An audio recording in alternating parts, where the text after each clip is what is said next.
The rats retreated.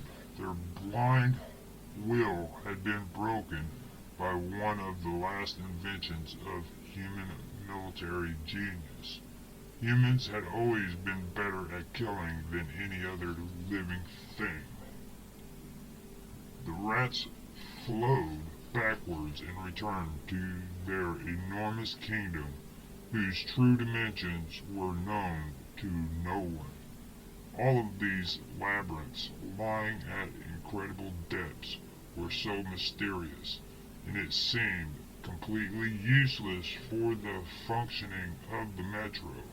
It was hard to believe, despite the assurances of various persons of authority on the matter, that all of this was built by ordinary metro builders. One such person of authority had once worked as a conductor assistant on an electric train in the old days. There were hardly any of his kind left, and they were greatly valued, because at first they had proven to be the only ones who could find their way around, and they didn't give in to fear the moment they found themselves outside the comfortable and safe capsules of the train in the dark tunnels of Moscow Metro.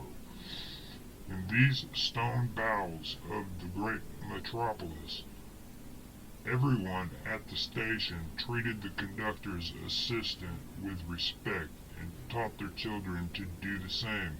It was for that reason, probably, that Artyom had remembered him all his life, a thin, haggard man, emaciated by the long years of work underground, who wore a threadbare and faded metro employee uniform that had long ago lost its chick, but that he donned with the same pride a retired admiral would feel when putting on his parade uniform.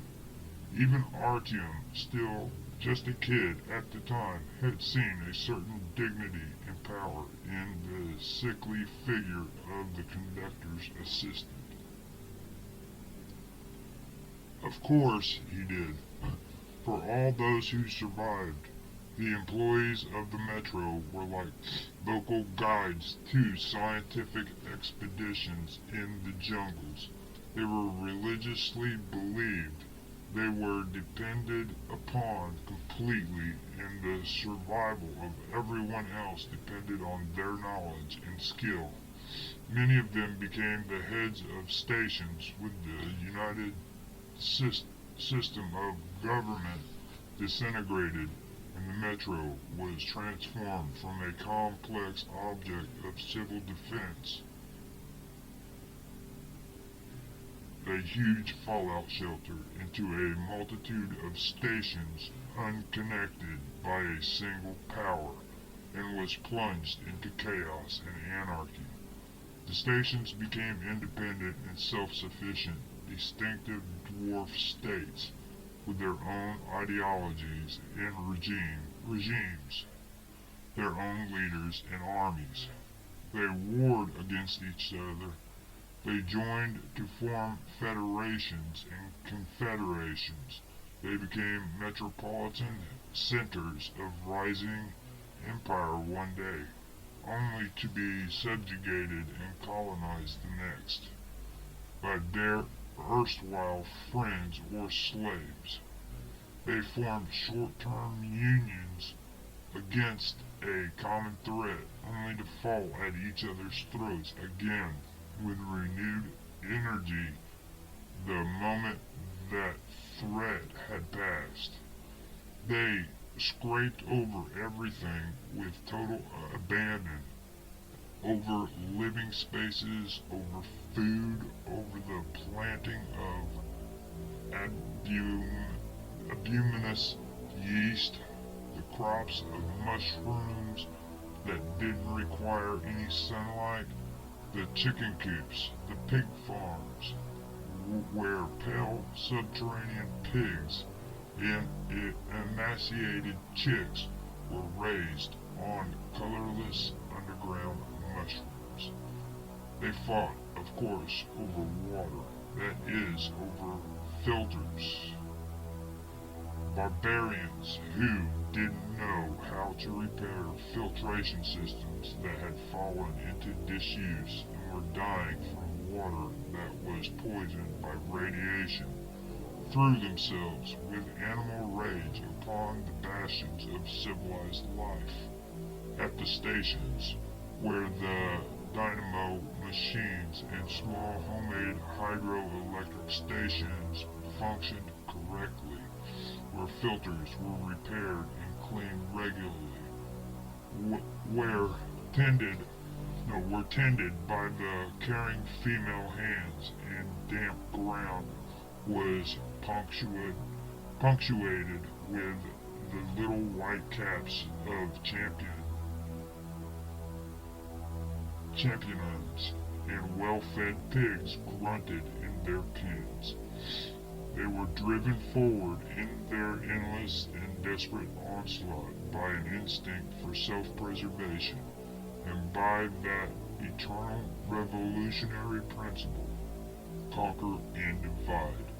The defender of successful stations, organized into battle-ready divisions by former military professionals, stood up to the assaults of vandals to the very last drop of their blood. They went on to launch counterattacks and won back every meter of the inner station's tunnels with a fight.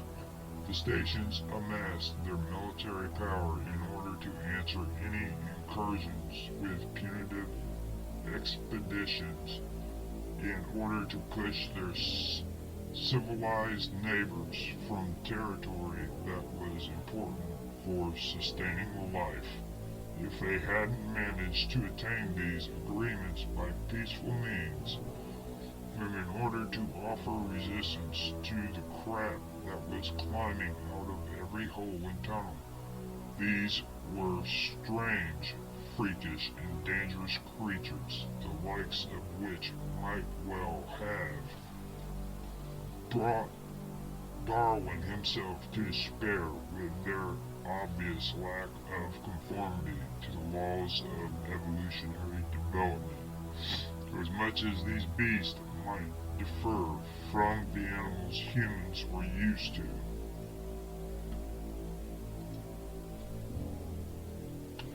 and whether they had been reborn under the invisible and ruinous rays of sunlight, turned from inoffensive representatives of urban fauna into the spawn of hell, or whether they had always dwelled in the depths, only now to be disturbed by man. Still they were an evident part of life on earth, disfigured, perverted, but in a part of life here all the same. They remain subject to that very same driving impulse known to every organic thing on this planet. Survive at any cost. Artium accepted a white enameled cup in which some of their homemade station tea was splashed around. Of course, it wasn't really tea at all, but an infusion of dried mushrooms and other additives. Real tea was a rarity. They rationed it and drank it only at major holidays, and it fetched a price dozens of times higher than the price of the mushroom infusion. Nevertheless, they liked their own station brew and were even proud enough of it to call it tea. It's true that strangers would spit it out at first, since they weren't used to its taste, but soon they got used to it, and the fame of their tea spread beyond the bounds of their station. Even the traders came to get it, one by one, risking life and limb, and soon after their tea made it down the whole metro line, Even the Hanseatic League had started to become interested in it, and great caravans of the magical infusion rolled towards VDNKH. Cash started to flow, and wherever there was money, there was weapons, there was firewood, and there was vitamins, and there was life. Ever since they started making the very same tea at VDNKH, the station had begun to grow strong. People from the nearby stations moved to the station, and stretches of track were laid to the station. Prosperity had come. They were also very proud of their pigs at VDNKH, and legend had it that it was precisely from this station that the pigs had entered the metro. Back at the very beginning of things, when certain daredevils had made their way to the pig breeding pavilion at the exhibition and managed to herd the animals back down to the station. "Listen, Artyom, how are things going with Sakoy?" asked Andrei, drinking his tea with small, cautious sips and blowing on it carefully. "With Uncle Sasha, everything's fine. He came back a little while ago with a hike down the line with some of our people, an expedition, as you would probably know." Andrei was about 15 years older than Artyom. Generally speaking, he was a scout and rarely stood at a watch nearer than 450th meter, and then only as a cordon commander. And here they'd posted him at the 300th meter with good cover, but all the same, he felt the urge to head deeper and made use of any pretext, any false alarm to get closer to the darkness, closer to the secret. He loved the tunnel, and he knew its branches very well. But at the station, he felt uncomfortable among the farmers, the workers, the businessmen, and the administration. He felt unneeded, perhaps. He couldn't bring himself to hoe the earth for mushrooms, or, even worse, stuff the fat pigs at the station's farms with mushrooms, standing up to his knees in manure. And he couldn't be a traitor either.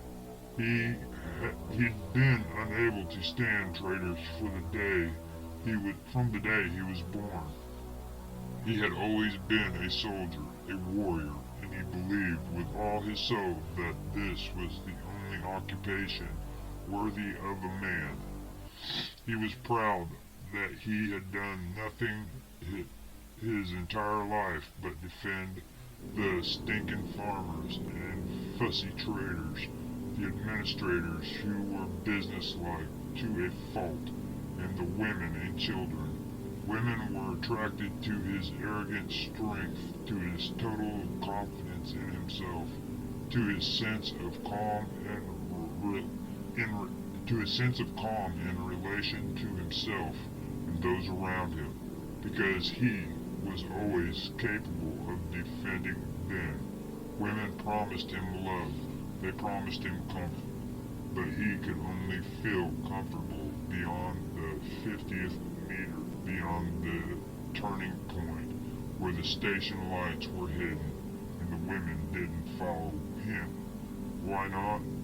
Now he'd warmed up nicely as a result of the tea, and he removed his old black beret and wiped his mustache, damp from the steam, with his sleeve. Then he began to question Artyom eagerly for news and rumors from the south brought by the last expedition. by Artyom's stepfather, by the very man who, 19 years ago, had torn Artyom from the rats of Timurizevskaya, unable to abandon a child, and had raised him.